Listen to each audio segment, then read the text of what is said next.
Hey, welcome to the Candidate Buzz this morning. We call For the Record. Of course, we have both teams here. We have the Gubernatorial team and the Gubernatorial team members here to debate the issues this morning, particularly finance, economy, and their strategy to get us there. That's this morning right here on the Buzz. Good morning, gentlemen. How are you guys doing this morning? Of course, thank you very much. Thank you, Jesse. Gubernatorial's glad to be here, and thank you for the invitation. And of course, the Gubernatorial. Jesse, thanks for inviting. I'm happy to be here to answer questions. And those, of course, are their respective theme songs. And good morning again, gentlemen. Thank you for accepting our invitation. Yeah. Let's start off. Who wants to start off? Let's start with. Okay. You to the incumbent. Okay. Let's start with the incumbent. Okay. Let's talk about, of course, this morning, and thank you again. This whole week, we're going to be concentrating on different issues. This morning, we're concentrating on finance, economy, and the strategy to get us to a better place. Troy, let me ask you this. The incumbent, Gubernatorial team, of course, is campaigning the fact that tax refunds have been given out, been doled out. Has been 20 years, and all of this has been done in the past in the past 4 years. You've been criticized, of course, that this is in doing so, it's gotten us to a bigger debt. Please. Actually, that's untrue. That we have a bigger debt because of it. It was already a debt. It was a debt that, unfortunately, for the 20 years before 2012, was taken and placed on the backs of the people of Guam, the taxpayers, who were owed those refunds. The government of Guam should have never taken them. Unfortunately, starting back in around 1993-94, the government of Guam started this unhealthy practice of taking that money from the people of Guam and using it for government operations. And no matter how many times they borrowed in those years, from 95 all the way through, I think the last time we borrowed for tax refunds before the bond of 2012 was in 2009, if I'm not mistaken, for very high interest rates. They always fell back to not paying the people of Guam their tax refunds, and to the criticism that the bonds somehow made our debt bigger. No, they actually financed an existing debt at a lower interest rate so that we'd be paying less over a certain number of years. And then there's this other criticism that, you know, we were paying tax refunds just because a court ordered us to pay. So that's not true whatsoever. Tax refunds came on schedule way before the court order came out to pay tax refunds on time. And let's just go back to the basics of this entire thing. Is there's a candidate who started the practice of not paying tax refunds on time, and then there's the candidate who paid tax refunds on time 20 years later. And that's just a clear and plain distinction between the two on tax refunds alone. Okay, you can have a minute and 20 to respond. Of course, the Gubernatorial, when they talk about the situation going back 20 years, the tax refunds hadn't been paid, and this is when you look back 20 years, definitely it goes back to even the first term of the I guess Gutierrez Berdalio administration. Your thoughts on that, and of course the borrowing aspect, but isn't it true that the cost of what was incurring on a daily basis compounded to what is owed to the people of Guam in their tax refunds? That wouldn't it make sense to borrow at a lower interest rate, because we will still, whichever, we would still be owing money, but we'd be owing at a lower interest rate. Your thoughts, please. That borrowing at a lower interest rate is a wise decision. However, it raises your debt ceiling so that you can't borrow any more for any other urgencies. And now we're trying to raise the valuation of government property in order to be able to raise that debt ceiling. If you want to go back to 95, 96, and 97, tax refunds were paid on time during those years. When we got hit with certain disasters, number one, the Korean air crash. Number two, Typhoon Paka. The Guam's coffers just simply dried up. And you had to make choices, and the choices were: do you keep government operational and hold back on tax refunds with the full intent? You can't escape paying tax refunds. That's the feds will come in and you're done. So it was just a matter of priorities. Do we keep operating? Do we keep the government operating, or do we pay the tax refunds? We made the choice of keeping the government operational. Okay. Okay, thank you. Now let me ask you this: you go back to the times were different back then. Now, how would you address when we look at cycles of economy? Cycles of economy go on cycle. It is basically cyclical in that sense, because down the line here we're probably going to see another recession. How would the Gubernatorial team again address maybe a recession that will come down the line? We've heard about previous administrations giving out, of course, rebates and things of that nature, and as a result, they blame that administration for not having the foresight to look at infrastructure needs and should the economy again take a downturn. So how would the Gubernatorial prepare again for a recession, since it operates on a cycle? Well, that's a very interesting question, because no matter who is governor in January, if that recession hits, we're going to be in for some serious times. I don't know that any governor would be able to operate and keep everything above water if that should hit. Now, with the Gutierrez group, we plan and we're looking at trying to control expenditures, not only by trying to control debt or not accruing any more debt, but also by increasing the revenues that will come into the island. One of the real hopeful things that's happening right now is we're seeing an awful lot of investments in Guam, and that's not necessarily a factor of whether Guam is doing what it's supposed to do. It's basically a factor of people wanting to invest in this island because the outlook is good. And so we want to keep that up. We want to make sure that we invite everybody, as many people as we can, to come in to increase our revenue base. And that has been done in the past. When we started in 1994, our revenue base was about 400 million. Now you've got a revenue base of almost $1 billion. Okay. Okay. Now, go back to you, Troy. Of course, you talk about times here and basically in preparation for a recession. Keen talked about, of course, the Korean Airlines crash. You have SARS epidemic, that the 911 situation happened. We're fortunate, we're blessed actually, all of us, the people are blessed that we haven't had any catastrophic events happen, and we pray that we don't have another one. But how the Gubernatorial team again prepared for a cycle of a recession that might happen? Well, this is actually a very big point of disagreement and departure that we have with the opponents. And to address one of the things that that my colleague here said was that they want to do things about revenues and they want to do things about expenditures, but they had 8 years to do those things that they wanted to do, and a lot of those 8 years were spent breaking promises that they made in the first. But to get back to the question on the economy, one of the points of departure that we have, our disagreement, is we don't believe that there's nothing we can do if a recession hits, if, say, Japan takes a hit or the United States economy takes a hit. And we have been tested.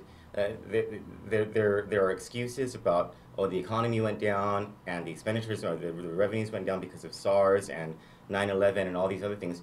We had 2/11, we had the Tuman tragedies, we had the North Korean nuclear threat against Guam. We had numerous storms and tsunami warnings that came to this island that could have inhibited growth, but because of the strong leadership of Governor Calvo and Lieutenant Governor Tenorio and their ability to steer the economy and to plan for the future and diversify the economy and work with the private sector and to grow jobs, we did not see what would have been seen if Carl Gutierrez was governor. Okay. Now, again, I'll start with you here, Troy. Keenan mentioned, of course, that we see a lot of investment going on here in Guam as well. Now, whether it's that's attributed just because times are better right now, Asia economy is better at this point, or in concert with the administration, where that is producing the atmosphere of investment. What are specific plans again? And yes, times have gotten better. But what are specific plans? What are the specific plans that the Calvert-Tenori team have again to continue the enhancement of economic growth?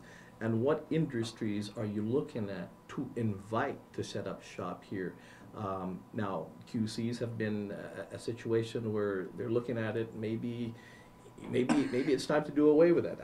I don't know at this point. Tax holidays, or as they call it as well. Other countries are doing it as well.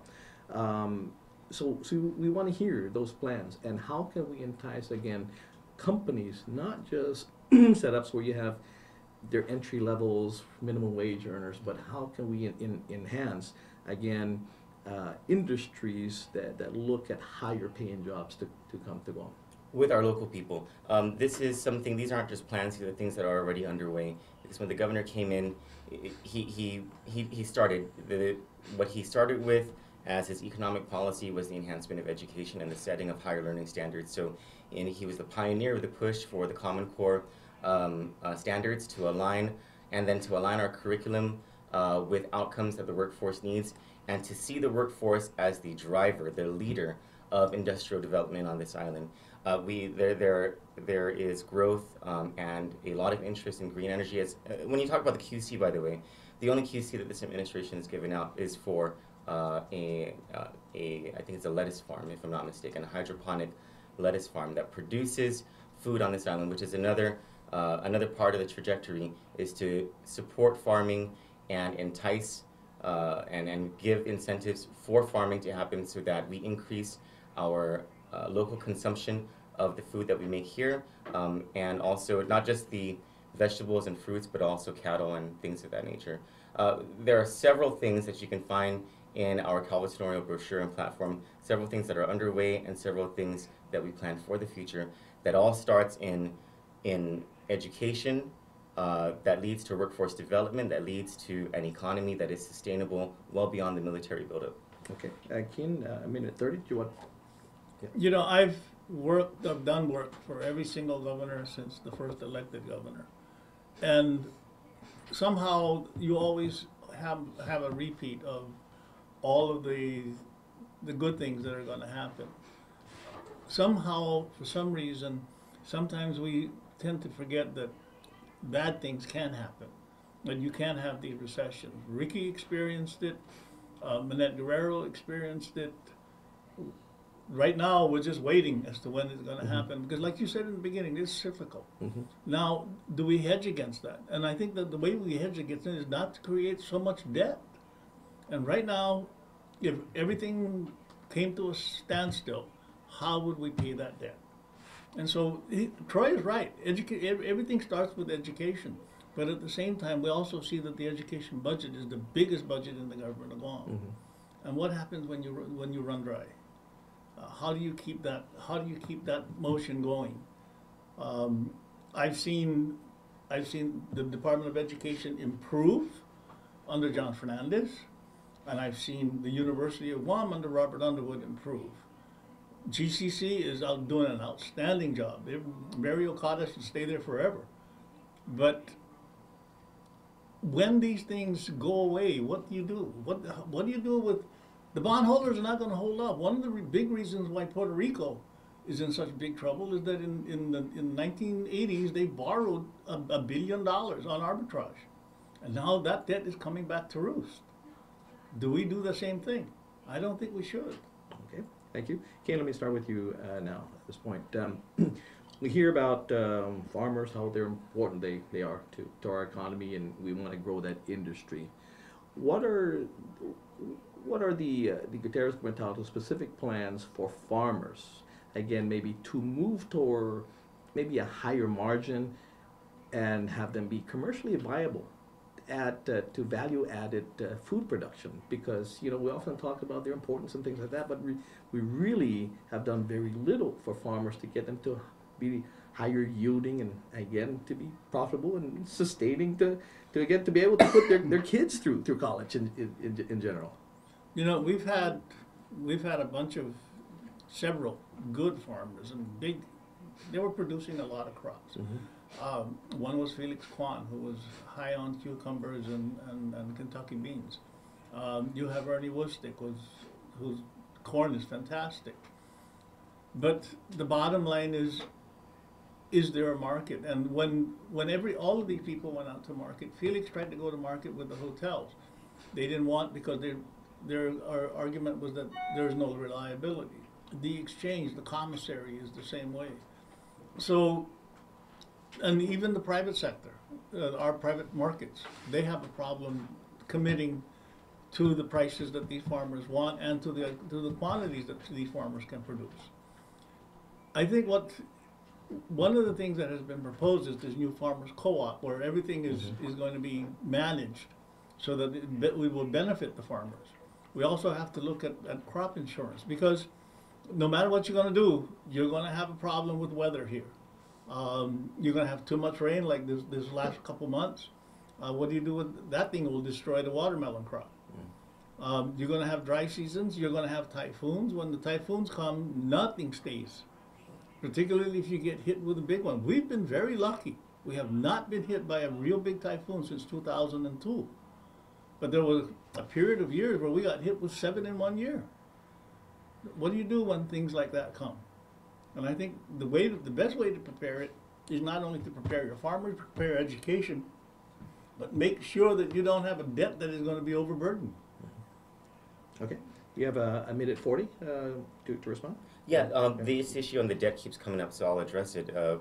We're at no time has the government of Guam taken out a bond to pay for typhoon recovery. As a matter of fact, typhoon recovery is always paid for by FEMA, except we were in danger in 2002 of not being reimbursed for Typhoon Pongsona recovery because of the corruption that happened with Typhoon Paka, Super Typhoon Paka funds, and the feds would not reimburse those funds. But to farmers specifically, we agree with Kin that part of the problem is on demand for the produce. But we know that there's demand. There's demand for lettuce and tomatoes and all these things that people buy at the markets that unfortunately most of it is imported into the island. So there is a demand for it.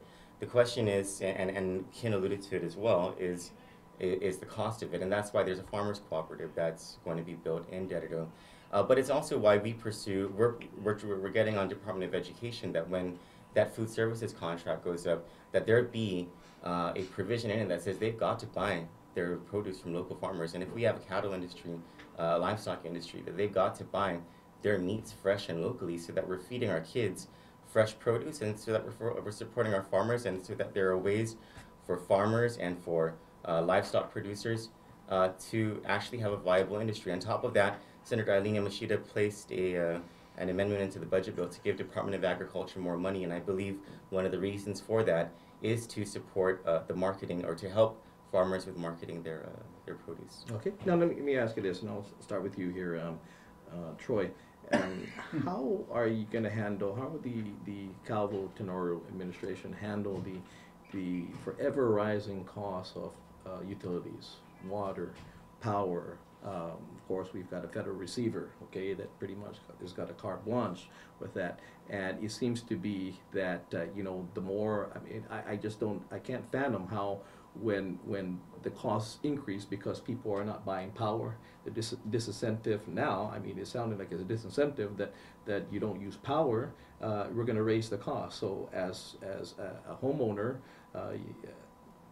you know, you're saving all you can, but you're going to get screwed by GPA by charging you for not using power as well, garbage as well. They're looking at increasing the price of garbage or trash collection. Again, that's going to cost more people not to be able to subscribe to trash collection. What do you know? Again, you're the solutions to this ever-growing, again, runaway train of cost increase. Sure, thank you. Well, you know, we got slammed by the legislature when we went against the federal receiver on solid waste and said, hey, wait a minute, why don't you give us the invoices that show us what exactly you're paying for? And when we got the invoices, after months of waiting for the Attorney General's office to give the Department of Administration those invoices, we showed steak and lobster dinners at fancy hotels and 5-star accommodations at a hotel in Waikiki, the Sheraton in Waikiki. This runaway spending by the receiver is something we're trying to stop in court. As for the high cost of utilities, it is, first of all, there are people running for the Consolidated Commission on Utilities, and that is a board chosen and selected by the people of Guam, and that's the best way for the people of Guam and the voters to make their voices heard on the issue of rates and rate increases. But as far as what Calvo-Tenorio believes should be done is really a conversion to renewable energy and sustainable resources. Governor Calvo put out an article over a year ago calling on members of the CCU to consider to reconsider their LNG plans and to instead consider a plan that converted the entire system to individual home solar panels with another way of creating a green energy, a solar power energy industry. Now let me just, and I'll add that time on to you, Keen, but let me ask you this, because the DOE wants to get pretty much off the grid in the sense they're wanting to install all their solar panels to save about $1 million a month, I think it is, or that's, yeah.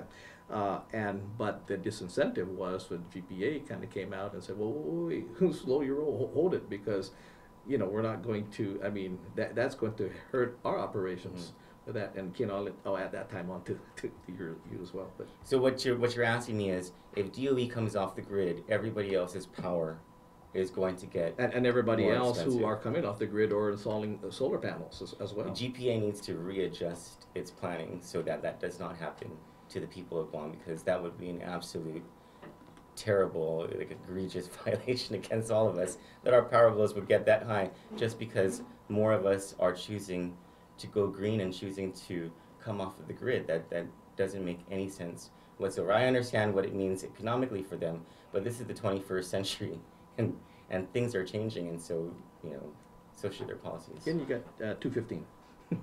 I don't think that GPA can stop if the DOE wants to go solar, if homeowners want to go solar. I don't think GPA has the power to stop them.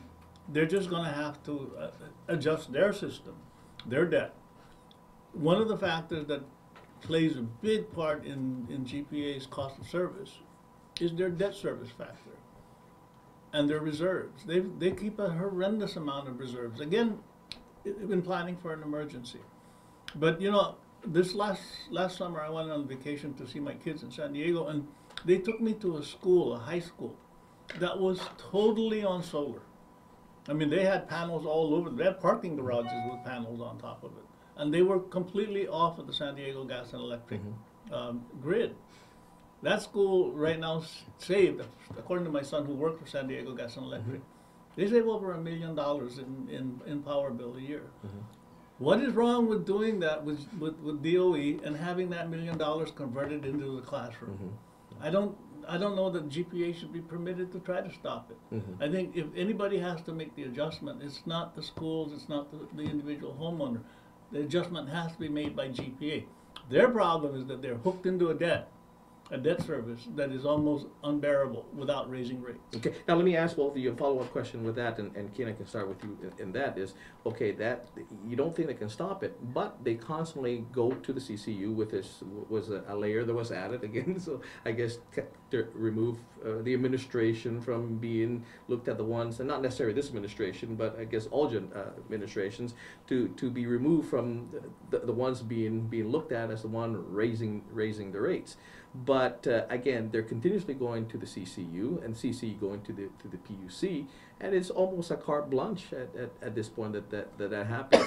So again, that being said, to get off the grid or not to be able to do that, we're seeing them coming out and opposing it, and almost pretty much, as you said, their debt that they incurred over the past. How do we curtail it without curtailing what would the Gutierrez administration do to make sure that their operational costs, again, and their debt has to be manageable within the framework of what the people can afford?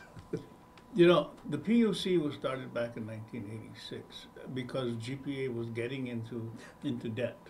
They had to borrow money to pay off the federal financing bank. They had to borrow money for other reasons, and so they created the PUC, which is fine. It's standard practice in the U.S. When they created the CCU, and by the way, that was a Republican bill. That was Mark Forbes. When he created the CCU, it was done so in order to remove the appointment of the board of the board of GPA from the governor. And I don't know that you can, you know, if you read the Organic Act very carefully. I think it's inorganic myself. This governor is the governor of Guam, whoever he is the most powerful governor in the nation, because the Organic Act gives him horrendous amount of power. But when you start eating away at that and eroding it by establishing CCUs, by establishing other authorities, you're going to have a problem, because eventually he still has to answer. He's still the governor. He still has to, if something goes wrong, he still has to come up with a solution. I think one of the solutions to this thing is to get a CCU that is, if you will, is a hybrid. Some of the members elected, some of the members appointed, similar to what DOE is doing right now, so that the governor can have a say in what happens with rates. So they have to be done through legislation. Right. Yeah. Okay. Troy, again, yours about 1:30. Okay. Yeah, it's not such a bad idea, that hybrid concept, so that the governor can have a say. But you know, I think what we all, for any of us who can remember the horrors of Super Typhoon Pongsona and what happened after it, and what has happened over the last 12 years, really in those few years right after Typhoon Pongsona, and what we had to endure as a people and as a community, as families in our lives here on Guam, was the power system that was just failing, and the water system that had E. coli in it, that we had boil water notices some places for up to 6 to 8 months. Where I lived in Tumuning, we had the boil water notice for 2 months. I mean, these were horrific times, and the reason we're paying so much for all of these bonds that were taken out just years after Typhoon Pongsona and in that succeeding time was to repair the power system and to repair the water and wastewater systems to a standard that would be okay for generations to come, and not to ever have it fail like it did, because of the Gutierrez administration, because of the failures of the Gutierrez administration to do anything about the power and the water and wastewater systems, except to have a no disconnect list where people weren't paying their power bills and everybody else had to shoulder the burden. I mean, when we have to be careful when we talk about how much power a governor has in these decisions, because you don't want to go back to those days where the governor was really messing up our water, wastewater, and power systems. Thank you very much. I'll start with you again, Troy. We heard King, we just mentioning in regards to the most powerful governor, basically based on the powers granted to the governor by the Organic Act and all that. So, but let me ask you this: we often hear about issues or procedures being inorganic or unconstitutional, and we're seeing more of that now than ever before, right? What, if any, constitutional amendment would Governor Calvo, Lieutenant Governor Tenorio, like to see amended or champion as its introduction to the amendment to the Constitution? Again, as we're seeing more of these issues coming up regarding something being inorganic or unconstitutional based on, I guess, what we are and who we are at this point. I think the first thing would probably be the ability to amend the Organic Act locally. That would give us a greater level of self-government that the people of Guam deserve. I mean, this is a mature political community, and the people of Guam make wise decisions all the time. Why should the people of Guam not have the authority to amend the Organic Act if they saw fit? And the second thing would probably be a balanced budget amendment, something that would prohibit legislatures in the future from over appropriating or over projecting, and therefore causing things like tax refunds, COLA to go late. I mean, all of these things that have hurt the people of Guam in many ways over the years to prevent that from happening. Off the top of my head, that's what I can think of right now. Okay. Keith? Could you repeat that question? Actually, what you know, we often hear about things being inorganic, whether policies or procedures being inorganic or unconstitutional. Okay. Okay. The latest thing, of course, the legislative introduction of medicinal marijuana was challenged by the Election Commission. But we often hear that now more than ever. We're hearing maybe procedures and our policies may be countering the Constitution or maybe being inorganic. What would the Gutierrez Gumatao team, or what are they looking at to maybe amend that would require a constitutional amendment again to enhance maybe Guam's causes to be more, I guess, maybe independent in its economic situation? I think the best answer to that thing is to resolve the issue of self-determination and political status. So long as we exist as an unincorporated territory of the United States, we're subject to the laws of Congress. The Constitution is very specific. Congress can make any rules, any regulations, any laws that they want in regards to the property of the United States. Guam happens to be property of the United States. Mm-hmm. The real strange part about that thing is, even though the Constitution authorizes Congress and the U.S. government to own property, it does not authorize them to own people. And the way these things are being done, being interpreted, the people of Guam actually become property of the United States, which is against the Constitution of the United States, against the Declaration of Independence. What I think should be done, and we haven't done it, we got to get this self-determination question finished. We have to have the plebiscite, and we have to get Congress to agree to work with us. Make it, if you will, make it a binding resolution on the part of Congress. If you don't have that binding resolution, Congress can just take a look at what's happening now. They don't want to pass a law that helps us. They won't do it. They won't even consider it. Don't get to the floor. Look at what happened to the war claims. Yeah. I think we've got to stand up and say, okay, enough is enough. Let's do self-determination. And you know who's got to take the lead on this? Is the governor. Okay. Never mind this, we're waiting for Congress to give us money to conduct a plebiscite. Use the money that you've got here. Okay. And I don't think the people of Guam will object to it. Thank you. Ian, appreciate it. And actually, I'm sure both of you were watching the situation that happened in Scotland. If I were the UK, I wouldn't be resting. I wouldn't be resting because there were only a few, not too many points that they kept. So I would think that within a couple of years they're going to revisit this situation again. And as you said, I hope that it becomes a binding vote when we do decide. But Kim, thank you very much. Are you guys going to be joining us tomorrow again, both of you guys, or has it been determined yet, right? I don't know if I can. Okay. Well, thank you very much. I appreciate them being here this morning. Join us tomorrow morning again when the topic will be education, of course, from the Calvin side and also the Gutierrez Gumatao side. You can watch the rebroadcast of this tonight on local channel 2 at 7:30 and tomorrow as well at 3:30 on KUAM TV 8.